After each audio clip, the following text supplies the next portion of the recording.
What's going on, Ark Gang? Welcome back to Malik's Water Garden. In today's video, we're going to be looking at a new species that's in the fish room. I've had this fish for a few weeks now, and my friend Jerome Max has been requesting this for a bit because he has a large group. He has about 30 of them available. And if you guys are in Greater Toronto area and if you want one of these guys, we do have them available. So we'll talk about this particular type of species of fish, which is an L239 Baryancistrus beggini. So we're gonna put some B-roll footage. I just got them a few weeks ago, about 4 or 5 weeks now, and there is a video about me getting these fish and unboxing and stuff. So if you haven't checked it out, I highly recommend you check that out, as well as all my other Pleco playlists where I talk about how to keep and breed a lot of these species of fish we have. Now a full extended video about these Baryancistrus beggini will be coming out in the future. So if you haven't subscribe down below and hit that notification icon so you get updated when that video, as well as many other videos like that, get uploaded. In today's video, we're going to be looking at this fish just really quickly and figure out how we can keep them short, well, not short term, but like the basic stuff that we need: temperature, feeding, and all that good stuff. So one of the main reasons why I never get any of the Panaques or Panaculus or Baryancistrus most of the time is because I'm terrified of wood-eating fish. I don't like cleaning too much wood poop. I know these guys poop quite a bit, but wood-eating fish, when they're eating wood, they're eating a lot of it, and they just no, I'm just no thank you. I'm not doing that, okay? So that's why I keep Hypancestrus and Picoltias and stuff, because they're a lot of times they're easy for me to feed, they're easy for me to take care of, and they're easy to clean after, as opposed to some of your wood-eating Panaques and stuff. Now, because I do want to have a little bit of variety, and because of some new information that has come to light, I have bit the bullet and bought these Baryancistrus. So these guys are considered a wood-eating Pleco, but from the research that I have done, I have found that they're not really digesting the wood. So there's a whole bunch of different videos that I have made about this, so please check those out. I will put links to them, but just check out my Pleco playlist, because a lot of valuable information is on that playlist about these, as well as many other species, and how to take care of them properly. Now, in terms of just decorations and whatnot, I'm just keeping them in a very basic tank. I'll put some B-roll footage. It has sand, a piece of wood, some caves, a very nice power head that pushes a lot of water, and that's about it for now. And I am keeping them with my L201 Hypancestrus species, and they are actually found in the same location as the Hypancestrus condens, Hypancestrus furunculus, which is the L199, and Hypancestrus deliberata, which is the L129. So they do live amongst other Hypancestrus, so I'm assuming that they do have access to almost the same food. Now, in nature, they are known to eat a lot of biofilm and stuff like that, but in captivity, I believe that we can also feed them a decent amount of other meaty food. So I am going to keep them most likely long term with one of my Hypancestrus groups that I can feed a decent amount of vegetable matter to. So most likely the L333 group or the Picoltia L015 group, the butterfly Plecos. So I might keep them with those. So that's probably what's going to end up happening, because they seem like they're okay with the L199s or the L201s. So they're currently with the L201s, and they are growing out, and they're doing great. I have 5 of them. I bought 5. All 5 are doing well.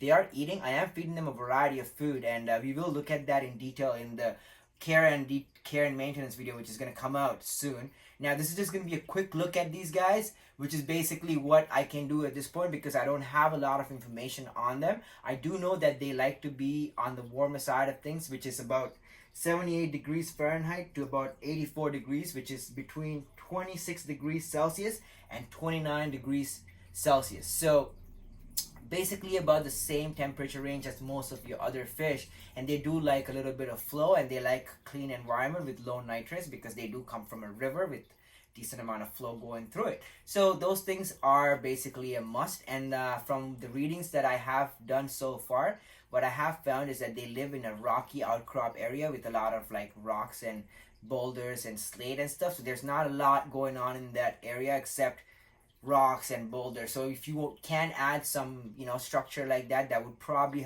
be helpful, similar to what you can do with your zebra plecos or your L199s. aside from that, they do enjoy having wood in the tank and they do nibble on wood. It is not a requirement at this point. From all the readings that I have done, they are not actually digesting the wood, so they don't need the wood to digest it per se, in terms of like they're not getting any nutrition out of it, but it probably would be beneficial for the animal to be doing some of the natural things that it does in nature. So having wood in the tank is probably beneficial just for like its natural behavior and stuff like that, as well as some decent amount of cellulose going through its gut for optimal health. Now you can get by feeding some stuff like Sarah Wells chips, which does have wood in it, which is what I'm feeding them right now, as well as angelfins.ca catfish chips, which does have hardwood in it. Now all these foods are designed for this type of fish, so I am feeding them some of that, as well I am feeding them some tetratropical color granules and a little bit of a high protein food and stuff like that here and there as well. So they seem to be doing fine so far, and I'm going to be monitoring their health and looking at them for any signs of bloat or anything like that. But so far it seems like they are doing well with the diet I'm giving them, which is a varied diet with a decent amount of protein but a decent amount of veggies as well. So that's what I'm doing for diet. And in terms of temperature, I'm keeping them at about 81 degrees Fahrenheit, which is what that tank is at, and I'm not too worried about it. And as long as it doesn't go too far below 78 degrees or too far above 84 degrees, I don't think it should be an issue. So try to keep it between 78 and 84 degrees. So somewhere in like the 80s, the low 80s, 81, 80 degrees should be ideal for these guys. Now, as far as breeding, I have no information because I've only had these for 4 or 5 weeks.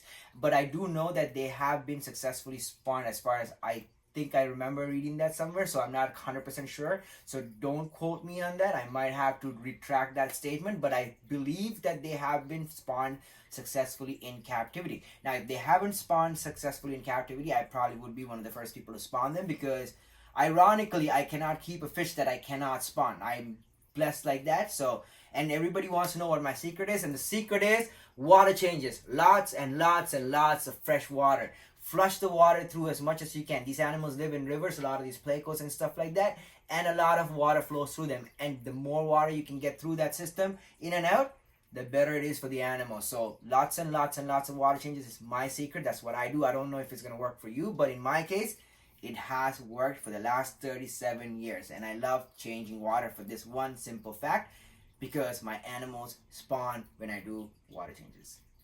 So now with these guys, I haven't gotten to that point. They're still small. They're about 3 inches, 3.5 inches. I do have one big male.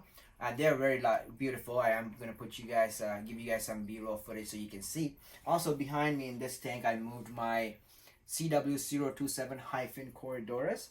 So they are going to be spawning. There was a little bit of spawning activity, but as soon as I moved, they all went to the corner and huddle. So I'll put some B-roll footage so you can check those out as well. And I will be making a care and maintenance video about those guys coming shortly.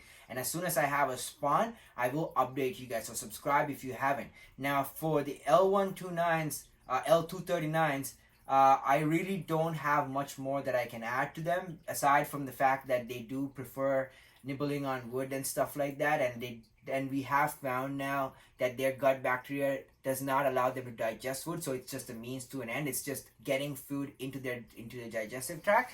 So on Planet Catfish, it does say that you should let the tank, all surfaces in the tank except the front viewing glass, grow flack, or whatever that might be. I don't know what that word means, but to me that means just the green and blue algae and all that stuff that grows on the biofilm.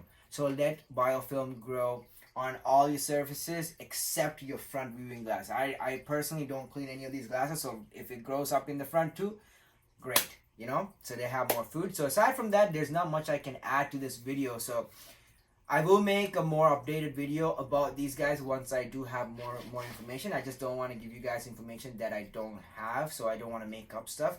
And I am giving you what I do have. Now, a lot of times, the information I have is my own experience or what I have read. And a lot of times, a lot of this information is incomplete. So, scientifically speaking, these things will change as we get more information. For example, right now, we do know that these animals don't eat wood. Before, like a year or 5 years ago, everybody thought that they ate wood, and that was the leading theory at the time. So now we have to retract those theories and say the new theory is that they don't actually consume the wood to get any nutrition. They just consume the wood to get what's in the wood into the digestive tract, because there's not a lot of nutrition in the environment that they live in naturally. So that's essentially the new understanding. So things do change as we get more understanding of things. That's how science works. This is the same thing with a lot of things. So please don't be mistaken that I'm giving you wrong information. It's just that what I have is what I have, the information wise, and what I can give you is the information I have. And as that information changes, or as we find more new information, I will present you those information, like the Pleco gut bacteria thing. Thank you so much for everybody that has messaged me with information on the gut bacteria. So we have found a few different people that have messaged me so far that have correlated their findings as well, saying that they have found this to be true, that the Plecos do, the fry requires some type of inoculation with bacteria, and if you remove the fry too early, that they do not survive and they die from this side bubble disease. If you haven't checked out the side bubble disease video, I highly recommend you check that out, because if you are going to be breeding Plecos, this is what you need to know. Check out my Pleco playlist, because you need this information for your breeding projects. And I'm not just telling you that because I'm making these videos, I'm telling you that because I put all the knowledge that I have over the last 37 years of keeping and breeding these fish into those videos, into all these videos. So you are getting a lot of value. So watch those videos, and I hope you guys have these answer all your questions. If you have any more questions, comment below and I will gladly answer you the questions as well. Thank you so much for your subscription. So if you haven't subscribed, subscribe down below, hit the notification icon so you get updated when these type of videos get uploaded. We're almost at 1,000 subscribers now, and it's making me feel really great that these videos are reaching so many of you guys. So many of you guys have yet still not subscribed though. So 60% or more, there's 63% of you have not subscribed. So if you are one of those 63% of people, subscribe down below, because a lot of cool stuff is coming up soon. And as always, thank you so much for your support. I love you all. I'll see you on the next video. God bless you.